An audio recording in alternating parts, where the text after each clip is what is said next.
City India news Telugu. ఈరోజు పండుగ రోజు కనుక, మంచి రోజు కనుక,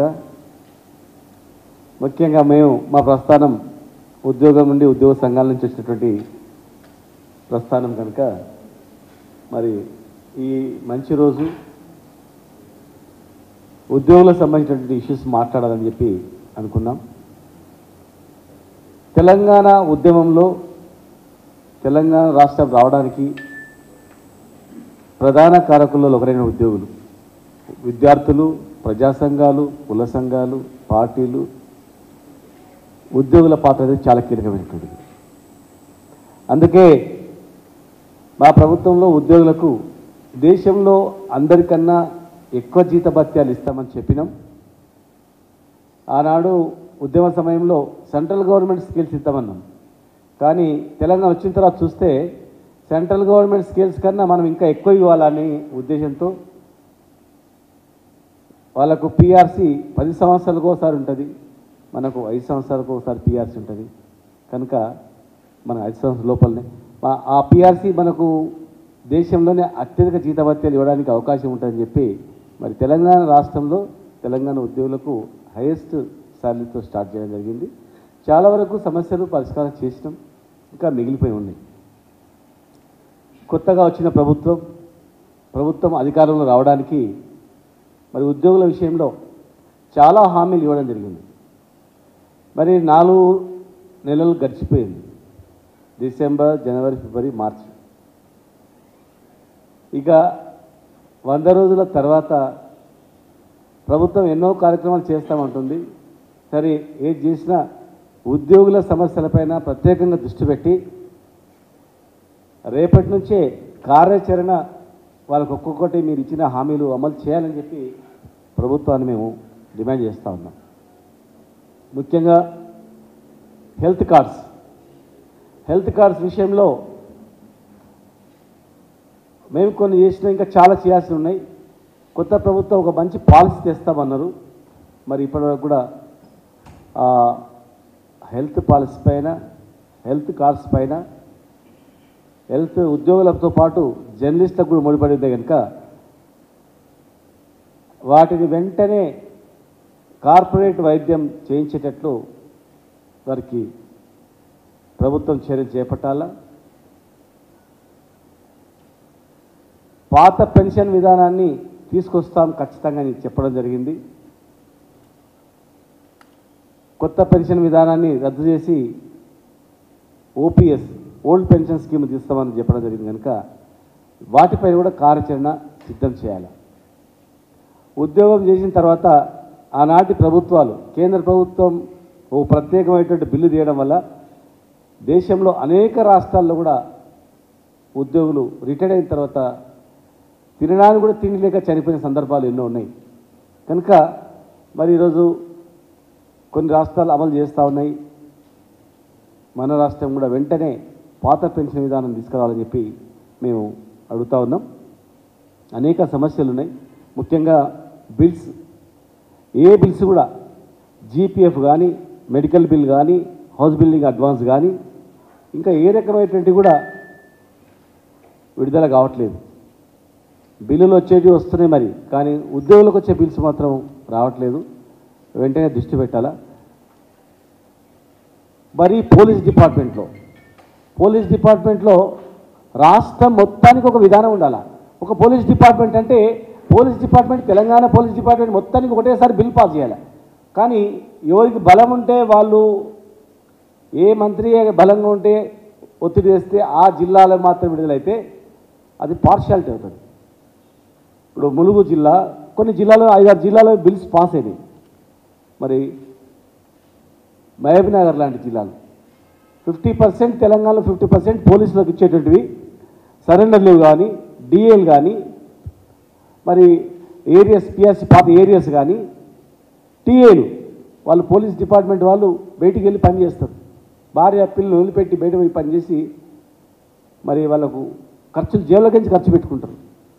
ఎవరి మంత్ వాళ్ళకు బిల్స్ పెట్టుకుంటారు. అలాంటివి 13 నెలల నుంచి వాళ్ళకి బిల్స్ రాలేదు. అంటే ఒక్కొక్క పోలీసుకు, ఉదాహరణ మా మహబూబ్నగర్లో ఒక పోలీసు అన్నని అడిగితే బాధపడతా ఉన్నాడు. నేను నాకు 3-4 లక్షల రూపాయలు రావాలా, పిల్లలకు ఫీజులు కట్టుకోవాలి. ఇతర జిల్లాల్లో బిల్స్ పాస్ అయ్యి, మరి మాకు బిల్స్ పాస్ కాలేదు. మేము తెలంగాణనే కదా సార్, ఇదేం న్యాయం? కొన్ని జిల్లాలకు వస్తాయి, మా జిల్లాలకు రాదా? అట్లా అనుకుంటే మరి మన జిల్లా ముఖ్యమంత్రి ఉన్న జిల్లానే కదా, ముఖ్యమంత్రి ఉన్న జిల్లాలనే మనకు ఇవ్వకపోతే మిగతా జిల్లా వాళ్ళకు వస్తే మరి ఇది ఎక్కడ న్యాయం సార్ అని చెప్పి కూడా వాళ్ళు అడుగుతూ ఉన్నారు.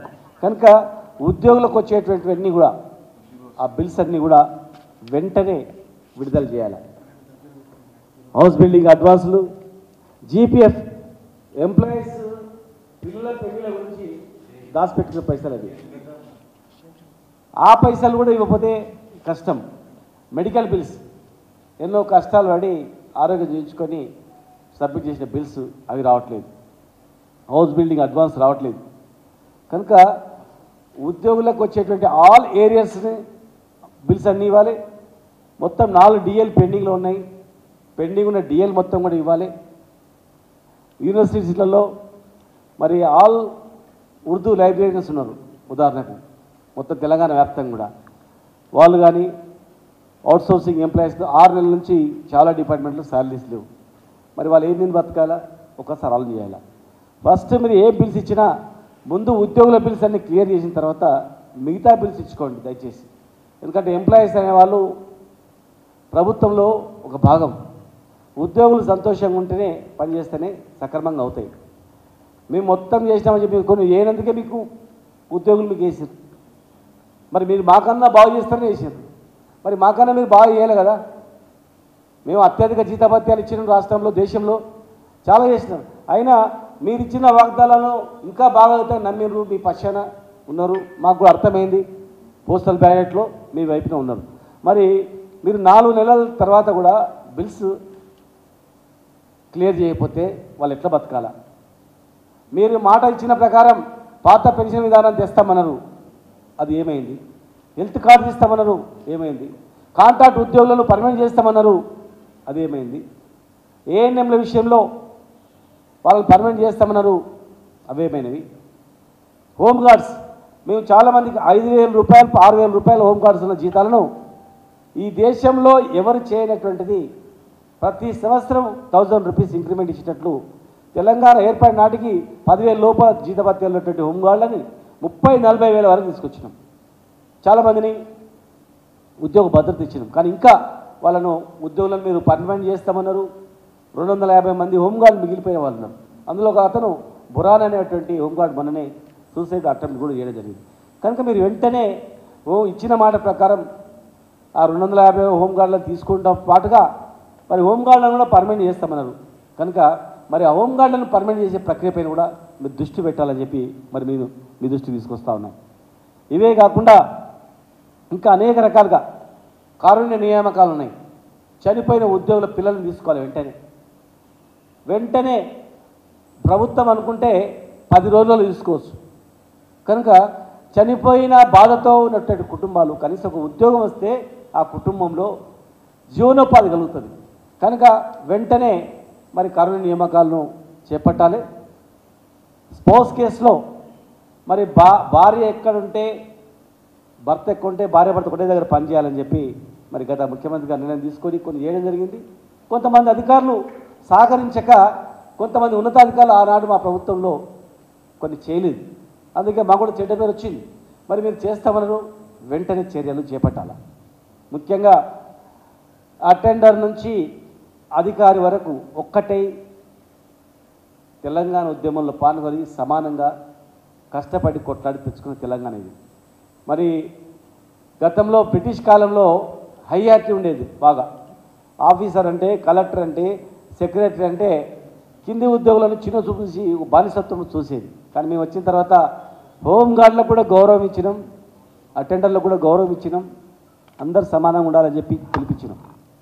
మళ్ళీ ఈ మధ్యలో గాడి తప్పి కొంతమంది అక్కడక్కడ హెచ్ఓడీలు, ఈ రాష్ట్రంలో ఉన్నటువంటి కొంతమంది హెచ్ఓడీలు, కొంతమంది కలెక్టర్లు కింది స్థాయి ఉద్యోగుల పట్ల అమర్యాదగా ఏం రా అని మాట్లాడుతున్నారంట.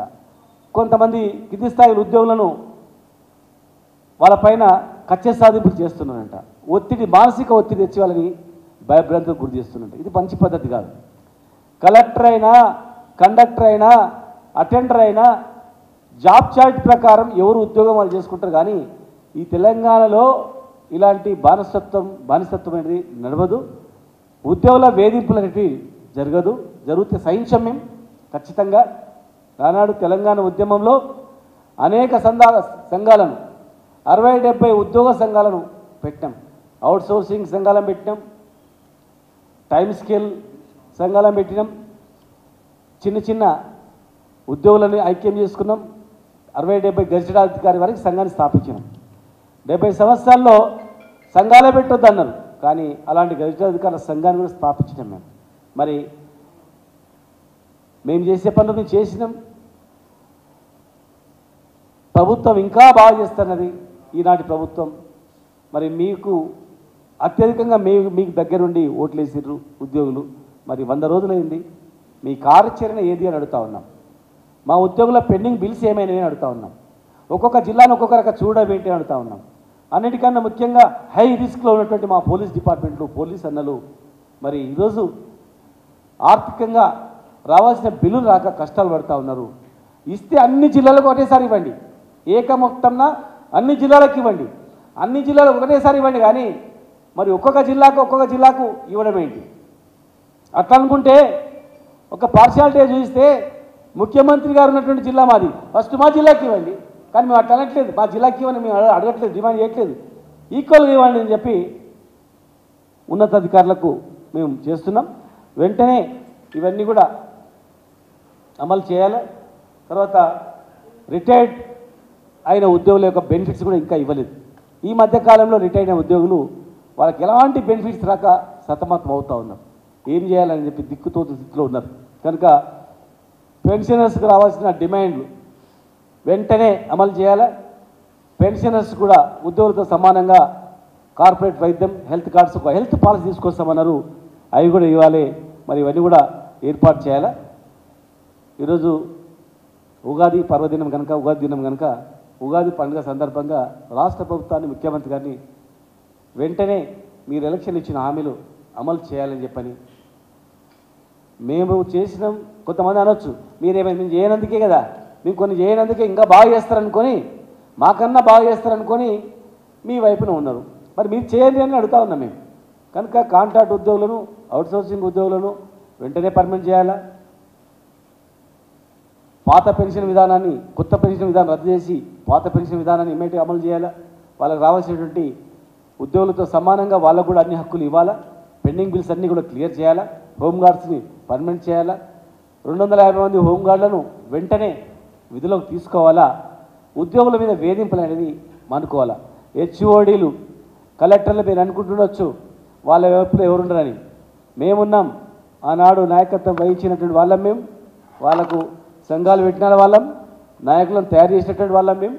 కనుక వాళ్ళని ఇష్టానుసారంగా కింది స్థాయిలో ఉద్యోగుల పట్ల మీరు బెదిరింపులకు గురి చేసి, ఏదో కేసులో ఇరికిస్తామని భయభ్రాంతులకు గురి చేసి భయపెట్టిస్తే మాత్రం మేము ఊరుకోం.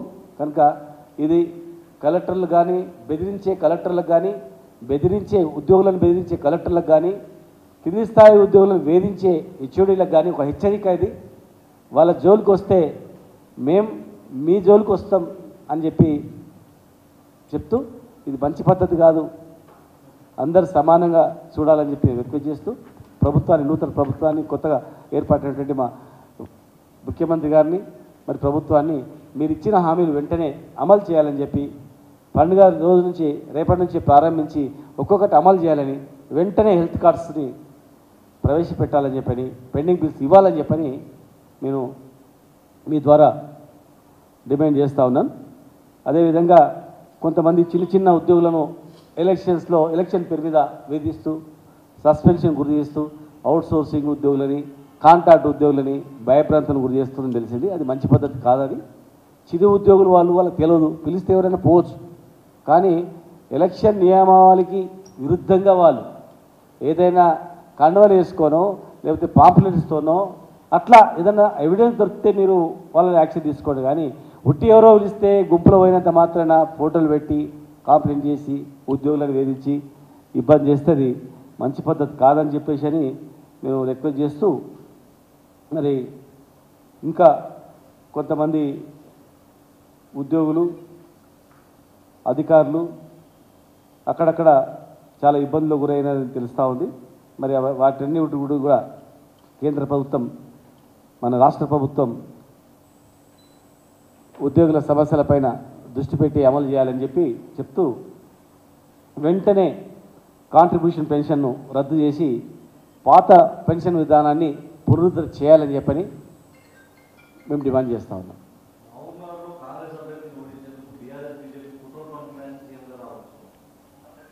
ఎట్లా